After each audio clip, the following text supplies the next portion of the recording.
এই আমার ভাই আবুলের জন্য মেয়ে দেখতে গেলাম, মেয়ে কি তোমাদের পছন্দ হয়েছে? পছন্দ হয়েছে মানে বিয়ের দিন তারিখ পর্যন্ত ঠিক করে ফেলাইলাম, একটুর জন্য হইলো না। একটুর জন্য হইলো না মানে কি হয়েছে? আবুলের মেয়ে পছন্দ হয় নাই? আবুলের মেয়ে পছন্দ হয়েছে, মেয়ে বলছে আমি জীবন দিয়ে দেবো, তবু ওই কালা পাঠারে বিয়ে করবো না। রং চা খাইবা না দুধ চা? রং চা দেন ভাবে। কেন, দুধে কি সমস্যা? আচ্ছা ঠিক আছে, আপনি দুধ চাই দেন। থাক, জোর করে আর দুধ খাইতে হইব না, রঙই দিতে। আচ্ছা বলো তো, গার্লফ্রেন্ড বয়ফ্রেন্ডের মাঝে সম্পর্ক কিরকম থাকে? বয়ফ্রেন্ড গার্লফ্রেন্ডের সম্পর্কটা হলো সবসময় একজন আরেকজনের খেয়াল রাখে। একদম ঠিক বলছো। আর হাজবেন্ড আর ওয়াইফের মধ্যে সম্পর্ক কিরকম? হাজবেন্ড ওয়াইফের সম্পর্ক একেবারে গ্যাস লাইটের মতো, একটু ঘষা লাগলেই আগুন জ্বলে ওঠে। এই তোমার ফোনে পাগলা গাড়ু দিয়ে ফোন আসছে, ওখানে কি তোমার আত্মীয় স্বজন থাকে নাকি? খবরদার, ভুলেও ফোন রিসিভ করো না, তাইলে কিন্তু তোমারে পাগল ভাইবে তুলে নিয়ে চলে যাবে। আমি কি পাগল নাকি যে আমারে তুলে নিয়ে যাবে? পাগলা গাড়ু দিয়ে তোমার কোন আত্মীয় আছে আমিও একটু শুনি। হ্যালো, কেমন আছিস মা? জামাই বাবাজি কেমন আছে?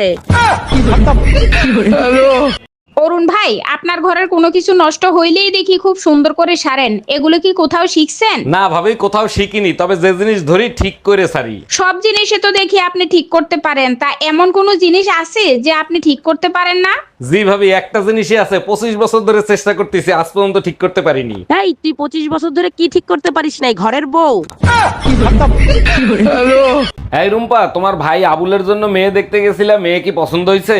মেয়ে আমাদের পছন্দ হয়েছে, মেয়ের কথা শুনে ছেলে পছন্দ হয়েছে কিনা সেটা বুঝলাম না। মানে কি, মেয়ে কি এমন বলছে যে তোমরা বুঝতে পারো না যে ছেলে পছন্দ হয়েছে কিনা? মেয়ে বলছে ছেলে আমার পছন্দ হয়েছে, কিন্তু বিয়ের পর ছেলে মেয়ে কালো হলে তার দায়ভার নেবে কে?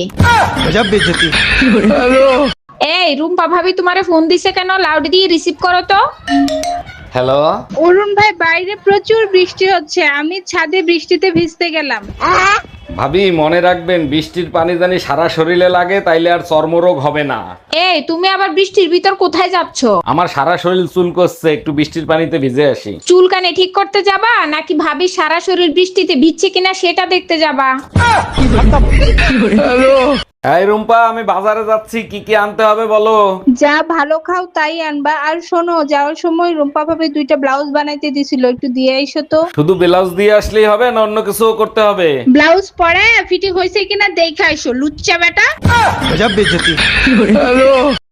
আরে ভাবি, আপনি দিন দিন শুকিয়ে যাচ্ছেন, শরীরে কোনো রোগ হয়েছে নাকি? অরুণ ভাই আর বললেন না, আজব একটা রোগ হয়েছে, দুধ চা খাইলেই রোমান্স করতে ইচ্ছে করে। বলেন কি ভাবি, আমার বাপের জন্মে এরকম রোগের কথা শুনি নাই, তা ডাক্তার দেখাইছিলেন? দেখাইছিলাম, ডাক্তার বলছে আগে দুধ চা খান, তারপর চিকিৎসা করব।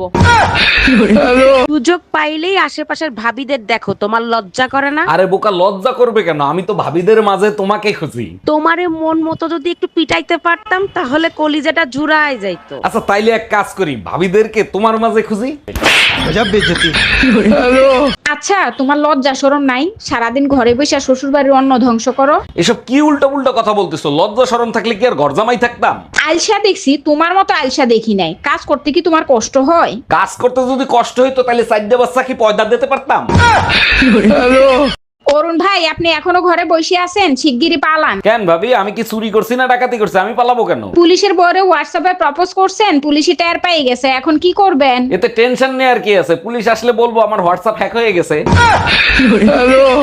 এই শুনছো, রমি ভাইয়ের একটা মাত্র ছেলে, তাও নাকি বিদেশ পাঠায় দিবে। শুনছি বিদেশে চাকরি করতে পাঠাচ্ছে না, লেখাপড়া শিখাতে পাঠাচ্ছে। আমি বুঝি না, ছেলে মেয়েদের লেখাপড়া শিখাইতে বিদেশ পাঠায় কেন? বিদেশের লেখাপড়ার মান ভালো, বিদেশের ছেলে মেয়েরা 15 বছরই নিজের পায়ে দাঁড়ায় যায়। বলো কি, এত দুর্বল? আমাদের দেশের ছেলে মেয়েদের তো 1 বছর হইলেই নিজের পায়ে দাঁড়ায় যায়। অরুণ ভাই, ইয়ার কি করবেন না, সত্যি করে বলবেন, মানুষের ভালোবাসা হয় কখন? আরে ভাবি, এটাও জানেন না? শনি যখন মঙ্গলের ঘাড়ে ভর করে ঠিক তখন। কথাটা শুনতে তিতা লাগে কিন্তু সত্য। আর বিয়ে হয় কখন? এটা তো আরো সহজ, উপরওয়ালা যখন বিনোদনের মুডে থাকে ঠিক তখন। শোনো, ঘরের বউকে ইজ্জত দিতে শিখো, ইজ্জত দিলে ইজ্জত পাবা। শোনো, ইজ্জত দেয়া নেয়া বাসর ঘরে শুধু একবারই হয়, আর হয় না। ধুরো, আমি ওই ইজ্জত দেওয়ার কথা বলি নাই, আমি বলছি সম্মান দেওয়া নেওয়ার কথা। তোমার এই ইজ্জত দিয়ে লাভ আছে? রাতের বেলা তো সেই ইজ্জতই আমার কাছে নষ্ট করবা। এই আমার ভাই আবুলের জন্য মেয়ে দেখতে গেলাম, মেয়ে কি তোমাদের পছন্দ হয়েছে? পছন্দ হয়েছে মানে বিয়ের দিন তারিখ পর্যন্ত ঠিক করে ফেলাইলাম, একটুর জন্য হইলো না। একটুর জন্য হইলো না মানে কি হয়েছে? আবুলের মেয়ে পছন্দ হয় নাই? আবুলের মেয়ে পছন্দ হয়েছে, মেয়ে বলছে আমি জীবন দিয়ে দেবো, তবু ওই কালা পাঠারে বিয়ে করবো না। সবাই পুজোর মার্কেট করা শুরু করে দিছে, আর আমার কিপটা জামাইটা মার্কেটের নামটা পর্যন্ত নেয় না। আরে কি বলো, শুধু মার্কেটের নাম নিলেই হবে? যাও বলে দিলাম নিউ মার্কেট। শোনো, পুজোর মার্কেট যদি না করে দাও অসুরের মতো অবস্থা করে ছাড়বো। সেই সুযোগ তুমিও পাবা না, মা দুর্গাও পাবে না, কারণ এবার যে পরিমাণে বৃষ্টি আর বন্যা হয়েছে অসুর পানিতে ডুবেই মরে যাবে। আরে অরুণ ভাই কি হয়েছে, মন খারাপ করে বসে আছেন কেন? 5 বছর আগে গার্লফ্রেন্ডের বিয়ে হয়েছে, আজকে গার্লফ্রেন্ড মেসেজ করছে। এতে মন খারাপ করার কি আছে? সে আপনাকে ভালোবাসে তাই তো মেসেজ করছে। তা কি মেসেজ করছে? 5 বছর আগে যদি তুমি ইনকাম করতে পারতা তাইলে আমার সোনামনার বাপ তুমি হইতা। আচ্ছা ভাবি, আপনি যে ভাইয়ের সাথে সবসময় ঝগড়া করেন, ভাই আপনারে কিছু বলে না? আরে অরুণ ভাই, আপনার ভাইয়ের সেই সাহস আছে যে আমাকে কিছু বলবে? ভাইয়ের জায়গায় যদি আমি হইতাম, আমি আপনারে দিনে 10 বার তালাক দিতাম। মুখ চালানোর সাথে সাথে রান্নাটাও ভালো করি, নইলে আপনার ভাই আমারেও তালাক দিত। আরে অরুণ ভাই কি হয়েছে, মন খারাপ করে বসে আছেন কেন? ভাবি টাকার টেনশনে আছি, পাশের বাড়ির ভাবিরে 5000 টাকা ধার দিছিলাম।